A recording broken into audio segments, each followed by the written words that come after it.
And Tony brought up an interesting question. If we were to put together a dream team from players of those teams, what would it be, and who would coach it? So I guess first pick of the draft, Tony. Who's the best player? Cody Zeller?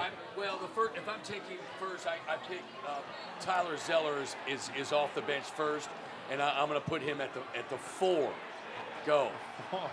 Wow, that's a tough one. I would say after Mr. Zeller, I would probably have to go with Alex Poitras. I mean, 6'8", can do it all, play multiple positions. Okay. Length, I'm going with Poitras with the number 2 pick. I'll take Nerlens because defensively the impact he can have, that can make up for a lot of areas, and he's going to guard your power forward. I'm curious to see where you're going with this. Peyton Siva's your starting point guard. He's got to come off the bench, man. He's got to come in and start at the point. Well, I tell you, are we doing this by position, or are we just taking best player? First of all, Nerlens doesn't make the team. Nerlens doesn't make the team. No, Nerlens. You're telling me he plays over Gorgui Dieng and Zeller? Yeah. Oh, no. No, not Zeller. I take Zeller over Nerlens, but where he's available, I thought we were doing. You picked him off the board. Personally, I would have Dieng at the 5 and Zeller at the 4. I can't argue with that. I do think Nerlens, though, has the potential to have an Anthony Davis-like impact defensively. Maybe not that level, but he can make up for a lot of mistakes around him when guys getting beat off the dribble, and you bring him into the middle, and he's blocking shots, and all of a sudden that defense turns into offense, which is, for a young team and guys that are inexperienced, very important to get those baskets. All right, are we doing this by position, or are we doing this just by best player? Goodwin is the 2. Blackshear / Goodwin at the 2, right? Who would you take? I mean, who would you take? I think Goodwin's the best player on Kentucky's team this season. Really? I think Archie Goodwin will be a first-team All-American by the end of the year because I think he has mentally, he has what it takes. He's a guy that he's not afraid of anybody. He's explosive. They're saying in practice that he's a Dwayne Wade type player, the most explosive guy Cal has ever coached.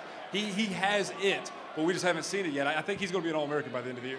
Well, we'll see, again, who's he's going. I believe you, but we'll see. Like last year, you knew that because they're going against TJ and Lamb and Miller, and you know these guys. And they played the NBA team earlier in the summer. Folks, you can't leave Wofford off this team. No, he's Wofford very versatile. Is a 3. He's your 3. He's 6'9", can shoot. He can rebound. You can't leave him off. I take Poitras over Watford. No, probably would too. I think, man, Poitras is talent. It's whether you want talent or you want experience. Okay, I'm talking about today, not 3 weeks into the season when everyone goes, Alex Poitras physically is one of the most impressive players I've ever seen.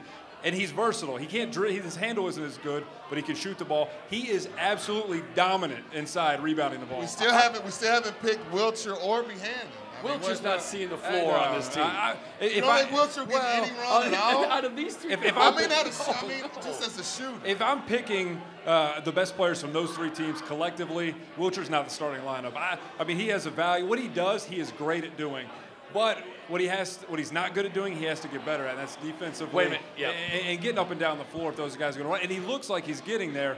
But without question, the best shooter out of all 3 teams. Hey, let's back up just a tad bit. One second. 1 second. Just to remind you, Wofford and Zeller, as a junior and a freshman, beat the Kentucky Wildcats against Terrence Jones and Anthony Davis. 2 on 10? Anthony Davis and Terrence Jones, 2 of your best players, okay, ever. Yeah. Okay, all right, so those 2 guys are back, and you're telling me Poitras starts over Wofford? I'll take Poitras, just on talent. I mean, Wofford's a good player, You don't know that yet, though, right? I've seen him play. I had a great deal of high school and Blue Madness or I'm telling you, Alex Poitras, at the end of the year, we're going to be having the conversation. We're going to bring you back on KSTV, have another reunion, come back and we're going to play this clip, and we're going to say, Tony, you are absolutely crazy for taking Christian Wofford. And then when that happens, you're going to come on and say, Tony, I apologize. Absolutely not. Of course Christian Wofford is going to start on that team. You know how this works. I am not ever going to do that. He will never do that. I'll tell you that right now. All right, don't go anywhere because coming up after the break, we're going to take a look to that UK football game on Saturday, and hopefully Tony brings some positivity, makes us feel good. We're talking former Captain Monsell Allen. That's right after this check of the forecast on CN2.